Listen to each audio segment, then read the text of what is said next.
नमस्कार मित्रांनो, युवराज अकॅडमी 24 या आपल्या एज्युकेशनल यूट्यूब चॅनलवर मी तुम्हाला सर्वांचं स्वागत करतो। तर सरळ सेवा भरती, सामान्य ज्ञान महत्त्वाचे प्रश्न आपण या ठिकाणी पाहणार आहोत।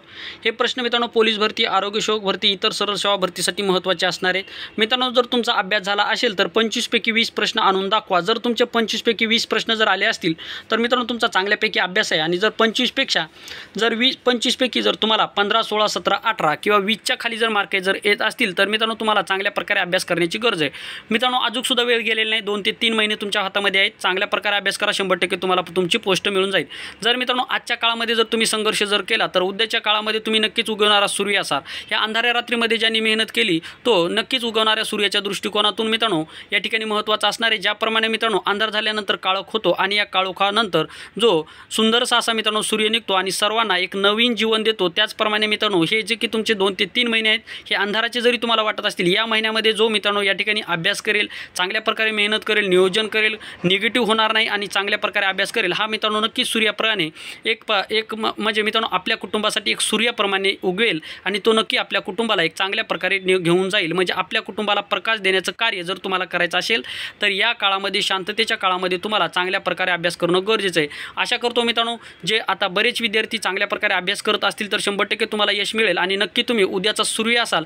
जर तुम्हाला उद्याचा सूर्य व्हायचा असेल आणि तुम्हाला जर तळपायचं असेल, तुम्हाला जर या जगावर राज्य करायचं असेल तर आजच्या कठीण काळामध्ये किंवा या आपल्या अंधाराच्या काळामध्ये तुम्हाला चांगल्या प्रकारे मेहनत घ्यायची आहे। म्हणजे काय करायचे, अभ्यास करायचे। तर चला मित्रांनो, आता तुमचा चांगल्या प्रकारे अभ्यास झाला असेल, 25 पैकी 20 प्रश्न तुम्हाला या ठिकाणी आणून दाखवायचे आहेत। तुमचा अभ्यास किती झाला हे तुम्ही नक्की आजच्या व्हिडिओमधून चेक करू शकता आणि तुम्हाला किती प्रश्न बरोबर आहेत हे तुम्ही नक्की मला सांगू शकता। तर मित्रांनो चला, तुम्ही सर्वजण तयार झाले असताल 25 पैकी 20 मार्क तुम्हाला आणून दाखविण्यासाठी। कमी मार्क आले तरी सुद्धा बिलकुल या ठिकाणी टेन्शन घ्यायचं नाही, 2 महिने तुमच्या हातामध्ये चांगली मेहनत करा। म्हणजे मित्रांनो पहा, जरी तुम्हाला आज कमी मार्क जरी आले तरी सुद्धा या ठिकाणी खचून जाऊ नका, चांगल्या प्रकारे अभ्यास करा। 100% उद्याचा सूर्य तुम्हीच असाल। मी यापूर्वीच तुम्हाला सांगितलेले, जर उद्याचा सूर्य जर तुम्हाला बसायचा असेल, उगवायचा असेल तर उद्याचा जो काही सूर्य जो तुम्ही जर स्वतः बनणार जर असाल तर त्यासाठी या कठीण काळामध्ये तुम्हाला मेहनत घ्यायची। थोडे या ठिकाणी कमी मार्क पडले तरी चालतील, जिद्द ठेवा आणि मेहनत करा, 100% यश तुम्हालाच मिळणार आहे। बाकीच्यांना मिळतं, मग आपल्याला यश का मिळत नाही हा प्रश्न स्वतःला विचारा। आपले आईवडील जे मेहनत करतात ते मेहनत पहा आणि त्या दृष्टिकोनातून तुम्ही सुद्धा मेहनत करा, 100% तुम्हाला यश मिळेल। बाकीच्यांना यश मिळतं, मला का नाही मिळणार हा प्रश्न सर्वप्रथम विचारा आणि लागा मित्रांनो आता 25 पैकी 20 प्रश्न तुमच्या बरोबर आणण्याच्या तयारीला। मित्रांनो, तुलनात्मकदृष्ट्या हे प्रश्न सोपे आहेत, तुलनात्मकदृष्ट्या हे प्रश्न सोपे आहेत। मात्र ज्या विद्यार्थ्यांचा अभ्यास झाला या विद्यार्थ्यासाठी हे प्रश्न सोपे आहेत। जर तुमचा अभ्यास कमी असेल तर अभ्यास वाढवा मित्रांनो। या ठिकाणी पहा, पहिला प्रश्न तुम्हाला दिसत आहे। आशा करतो ह्या पहिल्या प्रश्नाचं उत्तर जेवढे विद्यार्थी पाहत आहे सर्व विद्यार्थी या ठिकाणी बरोबर देतील। पहिला प्रश्न असा आहे, भारताला सर्वात जास्त सीमा कोणत्या देशाची लागलेली आहे? आता भारताच्या शेजारी एकूण 7 देश आहेत। भारताच्या शेजारी मित्रांनो एकूण किती 7 देश आहेत आणि जगाच्या एकूण क्षेत्रफळाच्या 2.42% एवढं क्षेत्रफळ आपल्या भारत देशाने व्यापलेलं आहे। तर पहा मित्रांनो, या ठिकाणी सर्वात जास्त सीमा या ठिकाणी कोणत्या देशाची भारताला लागलेले? पहिलं ऑप्शन आहे मित्रांनो पाकिस्तान, 2 नंबरचं ऑप्शन आहे बांगलादेश, 3 नंबरचं ऑप्शन आहे चीन आणि 4 नंबरचं ऑप्शन आहे अफगाणिस्तान।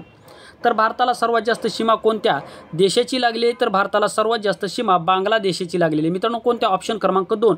आशा करतो मित्रांनो ह्या प्रश्नाचं उत्तर तुम्हाला आलं असेल। बांगलादेशाची सीमा या ठिकाणी भारताला सर्वात जास्त लागलेली आहे आणि सर्वात कमी सीमा अफगाणिस्तानची भारताला लागली। सर्वात कमी सीमा कोणत्या देशाची भारताला लागली? तर अफगाणिस्तानची सीमा भारताला सर्वात कमी लागलेली आहे। अफगाणिस्तान आणि भारत या 2 देशामध्ये असलेल्या सीमारेषेला ड्युरॉन्ट सीमारेषा असं म्हटलं जातं, जे की चीन आहे मित्रांनो। चीन या देशाला जगामध्ये सर्वात जास्त इतर देशाच्या सीमा लागलेला देश कुठला? तर तो मित्रांनो चीन। चीन या देशाला एकूण 13 देशाच्या सीमा लागल्या। चीन या देशाला एकूण 13 देशाच्या सीमा लागलेल्या। हे महत्त्वाचे मुद्दे तुम्हाला या ठिकाणी लक्षात ठेवायचे आहे। तर आशा करतो मित्रांनो याचं उत्तर तुम्हाला बरोबर आलं असेल। 2 नंबरचा प्रश्न समोरचा येत आहे पहा, भारताच्या शेजारी एकूण किती देश आहेत? तर भारताच्या शेजारी एकूण किती देश आहे याचं उत्तर मी तुम्हाला वरीच सांगितलेले। तर भारताच्या शेजारी एकूण 7 देश आहेत। भारताच्या शेजारी किती? एकूण 7 देश आहेत। मग आता या प्रश्नाच्या अनुषंगाने तुम्हाला महत्त्वाचे मुद्दे काय कव्हर करायचे आहेत? मग भारताचे जे काही 7 देश आहेत, भारताच्या शेजारी जे काही 7 देश आहेत, मग सर्वात जास्त सीमा कोणाची लागली? सर्वात कमी सीमा कोणाची लागली? कोणत्या राज्याला कोणत्या देशाची सीमा लागून आहेत? हे प्रश्न तुम्हाला TCS आणि IBPS 100% विचारतं। म्हणजे या व्हिडिओच्या माध्यमातून तुम्हाला नेमके परीक्षेला कसे प्रश्न विचार हे येतात हे सुद्धा मी तुम्हाला या ठिकाणी सांगत आहे. म्हणजे जर तुम्हाला सक्सेस व्हायचं जर असेल तर अशा स्वरूपामध्ये तुम्ही अभ्यास करू शकता. म्हणजे मित्रांनो मी तुम्हाला या व्हिडिओच्या माध्यमातून एक दिशा दाखवण्याचं कार्य करत आहे. मित्रांनो महत्त्वाची गोष्ट म्हणजे या ठिकाणी माझा जो काय अनुभव आहे तोच मी तुम्हाला या ठिकाणी सांगत आहे, जेणेकरून मित्रांनो बरेच विद्यार्थी नवीन असतात, कुठलेही प्रश्न वाचत चालतात मात्र त्यांना यश मिळत नाही. आता मित्रांनो जवळपास 90 ते 95% मुलाचा प्रश्न असा असतो किंवा प्रॉब्लेम असा असतो की ते बरेच विद्यार्थी मला आता फोनसुद्धा करतात, कारण की आपल्या चॅनलवरून जवळपास 37,000 विद्यार्थी या ठिकाणी आपल्यासोबत जुळलेले आहेत. तर बरेच विद्यार्थीचे कॉलसुद्धा मला येतात. तर बरेच विद्यार्थी म्हणतात सर आम्ही जे वाचलं ते आलंच नाही. तर हा प्रॉब्लेम हा होतो. मग मित्रांनो तुम्हाला परीक्षेच्या दृष्टिकोनातून तुम्ही काय करता, फक्त भारताच्या शेजारी असलेले देश कोणते, मग 7. मग यावर तुम्ही खोलवर जात नाहीत. मग भारताच्या देशाली शेजारी असलेले देश सर्वात जास्त सीमा कोणाची लागली, सर्वात कमी कोणाला लागली, मग भारताच्या शेजारी कोणत्या दिशेला कोणता देश आहे, त्याच्यानंतर कोणत्या देशाची सीमा भारतातील कोणत्या राज्याला भिडलेली आहे, सगळ्यात जास्त कोणत्या राज्याला भिडलेली आहे, अशा स्वरूपाचे सुद्धा प्रश्न विचारले जातात. त्यामुळे या प्रश्नाच्या अनुषंगाने आपल्याला काय वाचलं पाहिजे हे तुम्हाला लक्षात आलं तर 100% यश तुम्हाला मिळत असतं. हे तुम्हाला लक्षात ठेवायचे. पुढचा प्रश्न घ्या. 3 नंबरचा प्रश्न, बंगालची फाळणी कोणत्या वर्षी झाली? बंगालची फाळणी कोणत्या वर्षी झाली? आता मित्रांनो बंगालची फाळणी ही इंग्रजाच्या काळामध्ये झाली. बंगालपर्यंत हा खूप मोठा प्रांत होता आणि या प्रांताची या ठिकाणी फाळणी कशासाठी केली तर मित्रांनो महत्त्वाची गोष्ट म्हणजे आता इंग्रजांनी बंगालची फाळणी करत असताना आपल्याला एक कारण दिलं होतं. त्यांनी दिलं होतं की बंगाल हा जो काय प्रांत आहे हा खूप मोठा आहे आणि याचं प्रशासकीयदृष्ट्या नियंत्रण करणं किंवा प्रशासकीयदृष्ट्या हा प्रांत चालवणं या ठिकाणी शक्य होत नाही. खूप मोठा प्रांत असल्यामुळे या ठिकाणी आम्ही याची विभागणी करत आहोत असं या ठिकाणी कोण सांगितलं? लॉर्ड कर्झन यांनी सांगितलं. कोण आहे? Lord Curzon. म्हणजे बंगालची फाळणी कोण केली? लॉर्ड कर्झन यांनी केली. आणि बंगालची फाळणी करण्याची घोषणा कुठून करण्यात आली तर शिमला या ठिकाणावर बंगालची फाळणी करण्याची घोषणा करण्यात आली होती. आता बंगालच्या फाळणीचा इतिहास जर सांगायचा तर मित्रांनो तुम्ही मागचे व्हिडिओ जर पाहिले तर मी तुम्हाला सांगितलेलं आहे, परंतु आता या ठिकाणी जर आपण सर्व सांगत जर बसलो तर मित्रांनो आपला व्हिडिओ खूप मोठा होईल. फक्त एवढं लक्षात ठेवा, बंगालची फाळणी लॉर्ड कर्झन यांनी केली. बंगालची फाळणी महत्त्वाची गोष्ट म्हणजे 1805 मध्ये बंगालची फाळणी झालेली आहे.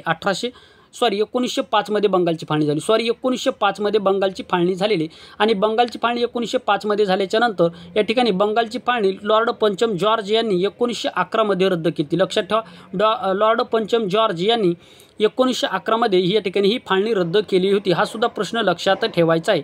म्हणजे बंगालची फाळणी कोण केली तर या ठिकाणी इंग्रजांनी केली. कोण इंग्रज होता? तो लॉर्ड कर्झन होता. कधी झाली? 1905 मध्ये झाली.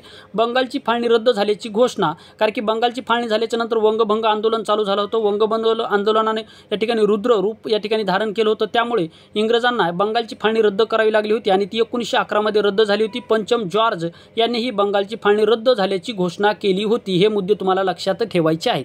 त्याच्यानंतर पहा मित्रांनो, माझे सत्याचे प्रयोग या पुस्तकाचे लेखक कोण आहेत? माझे सत्याचे प्रयोग या पुस्तकाचे लेखक कोण आहेत? आता या प्रश्नाचं उत्तर जवळपास मित्रांनो जेवढे विद्यार्थी व्हिडिओ पाहतील जवळपास मित्रांनो 99% विद्यार्थ्यांना आलंच पाहिजे. बेसिक स्वरूपाचा प्रश्न आहे आणि हा प्रश्न मित्रांनो अतिशय महत्त्वाचा प्रश्न आहे.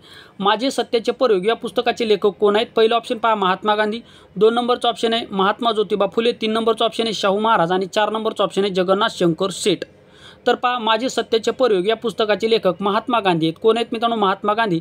माझे सत्याचे प्रयोग या पुस्तकाचे लेखक आहे. शेतकऱ्याचा असूड या पुस्तकाचे लेखक कोण आहेत? महात्मा ज्योतिबा फुले आहेत. त्याच्यानंतर महात्मा ज्योतिबा फुले यांनी इशारा नावाचा एक ग्रंथ लिहिला होता. हा सुद्धा महात्मा फुले यांचा आहे. आणि सत्यशोधक जो काही धर्म आहे या धर्माची स्थापना महात्मा फुले यांनी केलेली आहे. हे मुद्दे तुम्हाला या ठिकाणी लक्षात ठेवायचे आहे. त्याच्यानंतर पहा राधेय कादंबरी कोणाची आहे? राधेय कादंबरी कोणाची? तर पहा राधेय नावाची जी काही कादंबरी ही कादंबरी कोणाची? हा प्रश्न तलाठी भरतीला TCSने विचारलेला प्रश्न आहे. पहिला ऑप्शन पहा स्वामी विवेकानंद, 2 नंबर आहे विभावरी शिरूरकर, 3 नंबर आहे गोनी दांडेकर आणि 4 नंबरचा ऑप्शन आहे यापैकी नाही. तर राधेय कादंबरी कोणाची आहे? चला लवकरात लवकर आन्सर देण्याचा प्रयत्न करा. राधेय जी काही पहा राधेय, त्याच्यानंतर स्वामी, श्रीमान योगी, स्वामी श्रीमान योगी ह्या कादंबऱ्या कोणाच्या? ह्या कादंबऱ्या एकाच लेखकाच्या. त्या लेखकाचं नाव मला लवकरात लवकर सांग. तर पहा स्वामी राधेय ह्या कादंबऱ्या रणजित देसाई यांच्या आहेत. कोणाच्या? रणजित देसाई यांच्या ह्या कादंबऱ्या आहेत. हे तुम्हाला लक्षात ठेवायचं आहे. थोडेसे फास्ट प्रश्न घेऊयात. त्याच्यानंतर पहा 5 नंबरचा प्रश्न, पोलीस पाटील होण्यासाठी वयाची किती अट असली पाहिजे? जर तुम्हाला पोलीस पाटील व्हायचं असेल तर तुमचं वय किती पूर्ण असलं पाहिजे? जर पोलीस पाटील जर तुम्हाला व्हायचं असेल तर तुमचं वय 21 वर्ष पूर्ण असलं पाहिजे. त्याच्यानंतर पहा गोदावरी नदी महाराष्ट्राच्या किती जिल्ह्यातून वाहते? गोदावरी नदी महाराष्ट्राच्या किती जिल्ह्यातून वाहते? आता हा खूप महत्त्वाचा प्रश्न मित्रांनो. कुठलीही प्रश्न असेल गोदावरी नदीवर 100% प्रश्न विचारला जातो, कारण की गोदावरी जी काही नदी आहे मित्रांनो, गोदावरी नदी महाराष्ट्र राज्यामध्ये सर्वात लांब नदी आहे आणि महाराष्ट्रामध्ये हिची लांबी 668 किलोमीटर एवढी लांबी गोदावरी नदीची आहे. गोदावरी नदीचा उगम कुठं झालेला आहे, तर गोदावरीचा उगम नाशिक जिल्ह्यामध्ये त्र्यंबकेश्वर या ठिकाणी ब्रह्मगिरी टेकड्यावर गोदावरी नदीचा उगम झालेला आहे. गोदावरी नदी महाराष्ट्रातील एकूण किती जिल्ह्यामध्ये वाहते, तर आशा करतो याचं उत्तर तुम्ही मला दिलं असेल. तर गोदावरी नदी ही महाराष्ट्राच्या एकूण 5 जिल्ह्यामध्ये वाहते. म्हणजे उगम कुठे होतं, तर गोदावरी नदीचा उगम नाशिक या ठिकाणी होतो.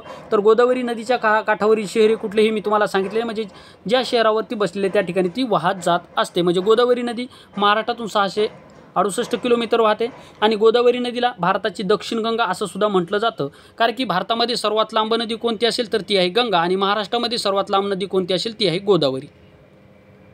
त्याच्यानंतर बाल जन्माला आल्याच्या नंतर बालकाला कोणती लस दिली जाते. आता बाल जन्माला आल्याच्या नंतर बालकाला कोणती लस दिली जाते. मित्रांनो, बालक जन्माल्या बालकाला कोणती लस दिली जाते, तर बालक जन्माल्यानंतर बालकाला कोणती लस दिली जाते, तर मित्रांनो BCG नावाची लस दिली जाते. BCG नावाची लस कोणत्या आजारासाठी वापरली जाते, तर TB नावाच्या आजारासाठी वापरली जाते.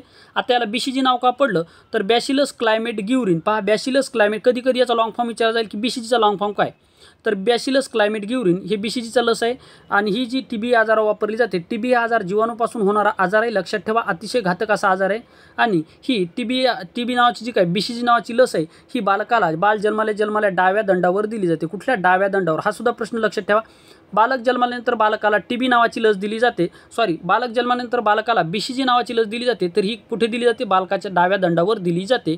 आणि ही TB आजारासाठी प्रतिबंध करणारी लस आहे. या लसीचा शोध कोणी लावला, तर या लसीचा शोध बॅसिलस क्लायमेट ग्युरिन या शास्त्रज्ञांनी लावला, म्हणून याला BCG असं म्हटलं जातं. 24 मार्च हा दिवस जागतिक या ठिकाणी क्षयरोग दिन म्हणून ओळखला जातो किंवा TB रोग दिन म्हणून ओळखला जातो. त्याच्यानंतर 9 नंबरचा प्रश्न, महाराष्ट्र महसूल दिन म्हणून कोणता दिवस साजरा केला जातो, तर महाराष्ट्रामध्ये महसूल दिन म्हणून 1 ऑगस्ट हा दिवस महाराष्ट्रामध्ये महसूल दिन म्हणून साजरा केला जातो. त्याच्यानंतर 1 मार्च हा दिवस काय म्हणून साजरा केला जातो, नवीन आर्थिक वर्ष 1 मार्चला सुरू होत असते, 1 एप्रिलला सुरू होत असते. हे लक्षात ठेवा. 1 एप्रिल या ठिकाणी कोणत्या बँकेची स्थापना झाली, 1 एप्रिल 1935 मध्ये कोणत्या बँकेची स्थापना झाली मला सांगायचं आहे. सोमनाथ मंदिर कोणत्या राज्यामध्ये, अशा स्वरूपाचा प्रश्न आहे. आंध्र प्रदेश, मध्य प्रदेश, गुजरात आणि राजस्थान. तर सोमनाथ हे जे काही मंदिर आहे मित्रांनो कुठे आहे, तर सोमनाथ मंदिर गुजरात या राज्यामध्ये. कोणत्या, गुजरात या राज्यामध्ये सोमनाथ मंदिर आहे. गुजरात या राज्यामध्ये सोमनाथ मंदिर आहे. गुजरात या राज्याला सर्वात जास्त समुद्रकिनारा लाभलेला राज्य आहे, लक्षात ठेवा. मध्य प्रदेश या राज्याला सर्वात जास्त महाराष्ट्राला सर्वात जास्त सीमा मध्य प्रदेश या राज्याची लाभलेली. मध्य प्रदेश राज्य या ठिकाणी भारताच्या मध्यमध्ये असलेलं राज्य आहे, लक्षात ठेवायचे. राजस्थान हे क्षेत्रफळाच्या दृष्टिकोनातून सर्वात मोठं राज्य आहे, लक्षात ठेवायचे. आंध्र प्रदेश राज्य भाषिक तत्वावर निर्माण झालेलं भारतातील पहिलं राज्य कुठलं असेल, तर आंध्र प्रदेश. भाषिक तत्वावर निर्माण झालेलं पहिलं राज्य आंध्र प्रदेश राज्य. एवढी राज्याची विशेषता तुम्हाला लक्षात ठेवायची. आता सर्व राज्याच्या राजधान्या तुम्ही मला कमेंट बॉक्समध्ये सांगायचे. अशा स्वरूपाचा जर अभ्यास जर केला तर मित्रांनो GKला तुम्ही बऱ्यापैकी मार्क घेऊ शकता. त्याच्यानंतर 10 नंबरचा प्रश्न आहे, बिहू हा सण कोणत्या राज्यात साजरा केला जातो. बिहू नावाचा जो काही सण आहे कोणत्या राज्यामध्ये साजरा केला जातो, तर बिहू नावाचा सण या ठिकाणी आसाम या राज्यामध्ये साजरा केला जातो. आसाम या राज्यामध्ये बिहू नावाचा सण साजरा केला जातो. त्याच्यानंतर सिक्कीम राज्याच्या राजधानीचे नाव काय. सिक्कीमची राजधानी कोणती, तर सिक्कीमची राजधानी मित्रांनो या ठिकाणी पहिलं ऑप्शन कोहिमा, 2 नंबर ऑप्शन आहे गंगाटोक, 3 नंबरचं ऑप्शन आहे रांची, 4 नंबरचं ऑप्शन आहे चंदीगड. तर सिक्कीम या राज्याची राजधानी आहे मित्रांनो गंगाटोक ही सिक्कीम या राज्याची राजधानी. तर आशा करतो मित्रांनो 11 पैकी 11 प्रश्नाचे उत्तर तुम्हाला आले असतील. सिक्कीम या राज्याची राजधानी कुठली, तर गंगाटोक ही सिक्कीम या राज्याची राजधानी आहे, लक्षात ठेवा. कोहिमा ही कोणत्या राज्याची राजधानी मला सांगा. रांची ही कोणत्या राज्याची राजधानी, झारखंडची आहे. आता चंदीगड ही 2 राज्याची राजधानी आणि एक प्रशासकीय म्हणजे केंद्रशासित प्रदेशसुद्धा चंदीगड आहे. तर पंजाब आणि हरियाणा या 2 राज्याची राजधानी या ठिकाणी चंदीगड आहे आणि चंदीगड हा एक प्रशासकीय प्रदेशसुद्धा आहे. तर सध्या भारतामध्ये एकूण किती प्रशासकीय प्रदेश आहेत हे तुम्ही मला सांगायचं आहे. त्याच्यानंतर 12 नंबरचा प्रश्न, दिल्ली हे शहर भारताची राजधानी म्हणून केव्हा घोषित करण्यात आलं, तर दिल्ली हे शहर भारताची राजधानी म्हणून 1911 मध्ये घोषित करण्यात आलं. भारताची राजधानी दिल्ली केव्हा झाली, 1911 मध्ये झालेली आहे. म्हणजे दिल्ली या शहराच्या अगोदर भारताची राजधानी कोणती होती, मला कमेंट बॉक्समध्ये सर्वांनी उत्तर द्यायचे.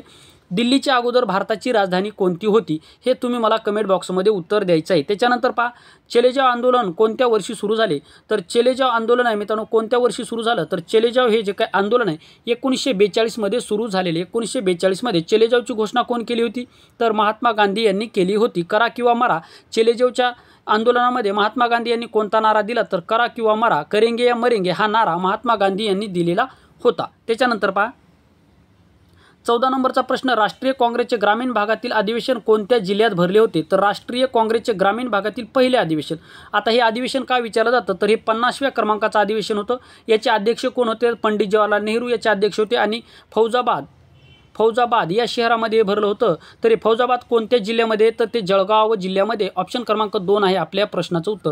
तर आशा करतो मित्रांनो या प्रश्नाचं उत्तर तुम्हाला व्यवस्थितरित्या समजलं असेल. तर राष्ट्रीय काँग्रेसची स्थापना कधी झाली तर 1885 मध्ये 28 डिसेंबर 1885 मध्ये या ठिकाणी राष्ट्रीय काँग्रेस या पक्षाची स्थापना झाली होती. आणि राष्ट्रीय काँग्रेस या पक्षाची स्थापना कोणी केली याचं उत्तरसुद्धा तुम्ही मला कमेंट बॉक्समध्ये द्यायचं आहे. त्याच्यानंतर पहा 15 नंबरचा प्रश्न, छत्रपती शिवाजी महाराजांनी कोणत्या मंदिरामध्ये स्वराज्याची शपथ घेतली होती. म्हणजे छत्रपती शिवाजी महाराजांनी कोणतं मंदिर आहे की या मंदिरामध्ये स्वराज्य स्थापन करण्याची शपथ घेतली होती तर ती रायरेश्वराच्या मंदिरामध्ये छत्रपती शिवाजी महाराजांनी हिंदवी स्वराज्य स्थापन करण्याची शपथ घेतली होती रायरेश्वराच्या मंदिरामध्ये. लक्षात ठेवा. आता रायरेश्वराचं मंदिर हे कोणत्या जिल्ह्यामध्ये मला कमेंट बॉक्समध्ये तुम्ही सांगायचं आहे. त्याच्यानंतर पहा 16 नंबरचा प्रश्न, भारताचे इलेक्ट्रॉनिक शहर म्हणून कोणत्या शहराला ओळखले जाते. सर्व प्रश्न क्वालिटी बाज आहेत मित्रांनो, सर्व प्रश्न अतिशय महत्त्वाचे.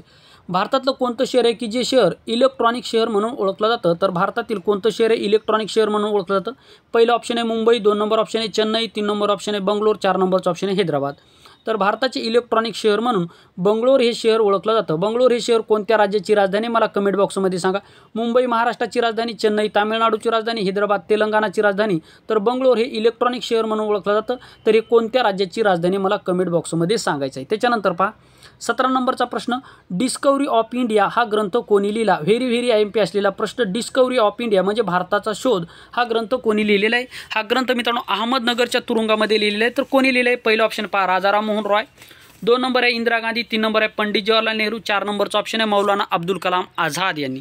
तर डिस्कवरी ऑफ इंडिया या ग्रंथाचे लेखक कोण आहेत तर ते आहेत मित्रांनो पंडित जवाहरलाल नेहरू यांनी अहमदनगरच्या तुरुंगामध्ये हा लिहिलेला महत्त्वाचा ग्रंथ आहे. डिस्कवरी ऑफ इंडिया हा ग्रंथ कोणी लिहिला, पंडित जवाहरलाल नेहरू यांनी लिहिलेला आहे. मग राजाराम मोहन रॉय यांनी कोणत्या धर्माची स्थापना केली. इंदिरा गांधी यांनी या ठिकाणी कोणत्या पंचवार्षिक योजनेमध्ये गरिबी हटाव हा नारा दिला हे सुद्धा तुम्हाला कमेंट बॉक्समध्ये सांगा. किंवा असा पण प्रश्न विचारला जाईल की भारतातील कोणते पंतप्रधान आहे की ज्यांनी भारतातील गरिबी हटाव हा नारा सर्वप्रथम दिला होता तर इंदिरा गांधी यांनी दिलेला होता. त्याच्यानंतर भारताचे पहिले शिक्षण मंत्री कोण होते तर मौलाना अब्दुल कलाम आझाद हे भारताचे पहिले शिक्षण मंत्री कोण होते, मौलाना अब्दुल कलाम आझाद हे या ठिकाणी होते. त्याच्यानंतर पहा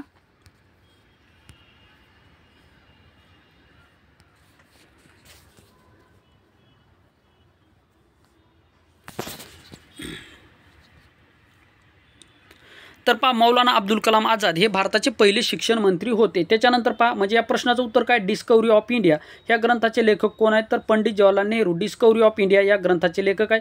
तर तुरुंगातील आमचे 101 दिवस या पुस्तकाचे लेखक कोण आहे मला कमेंट बॉक्समध्ये सांगायचे. त्याच्यानंतर पहा भारतातील कोणत्या राज्यात सर्वात जास्त समुद्र किनारा लाभले. भारतातील कोणत्या राज्याला सर्वात जास्त समुद्र किनारा लाभले याचं उत्तर तुम्ही मला कमेंट बॉक्समध्ये द्यायचं आहे, कारण की मी वरतीच तुम्हाला याचं उत्तर सांगितलेलं होतं. जगप्रसिद्ध एलोरा लेणी कोणत्या जिल्ह्यामध्ये, जगप्रसिद्ध एलोरा लेणी. आता एलिफंटा लेणी, एलोरा लेणी, आता यावर प्रश्न काय विचारले जातात, हे जागतिक वारसा स्थळे आहेत तर हे कोणत्या जिल्ह्यामध्ये, छत्रपती संभाजीनगर, जालना, नाशिक आणि बीड. तर यापैकी कोणत्या जिल्ह्यामध्ये एलिफंटा म्हणजे एलोरा लेणी आहेत तर त्या आहेत मित्रांनो संभाजीनगर या जिल्ह्यामध्ये. संभाजीनगर या जिल्ह्याचं जुनं नाव काय होतं हे तुम्हाला कमेंट बॉक्समध्ये सांगायचं आहे. त्याच्यानंतर पहा डॉक्टर बाबासाहेब आंबेडकर यांनी धर्मांतराची प्रतिज्ञा कोणत्या शहरामध्ये घेतली होती. डॉक्टर बाबासाहेब आंबेडकर यांनी धर्मांतराची प्रतिज्ञा कोणत्या शहरामध्ये घेतलेली होती याचं उत्तर तुम्हाला कमेंट बॉक्समध्ये सांगायचं. पहा डॉक्टर बाबासाहेब आंबेडकर यांनी धर्मांतराची प्रतिज्ञा कोणत्या शहरामध्ये घेतली होती तर पहा यांनी धर्मांतर मी करेल अशी घोषणा 1935 मध्ये केली होती. हिंदू म्हणून जन्माला आलो परंतु हिंदू म्हणून मरणार नाही अशी घोषणा या ठिकाणी 1935 मध्ये केली होती. म्हणजे धर्मांतराची प्रतिज्ञा घेईल अशी जी घोषणा आहे डॉक्टर बाबासाहेब आंबेडकर यांनी 1935 मध्ये घेतली होती. कुठे, येवला या ठिकाणी. येवला, नाशिक जिल्ह्यातील येवला या ठिकाणी घेतली होती. मात्र प्रत्यक्षरित्या धर्मांतर त्यांनी कधी केलं आणि ते कोणत्या शहरामध्ये केले तर ते केले मित्रांनो नागपूर दीक्षाभूमी या ठिकाणी केलेलं आहे. म्हणजे ऑप्शन क्रमांक 1 आहे आपल्या प्रश्नाचं उत्तर. त्याच्यानंतर पहा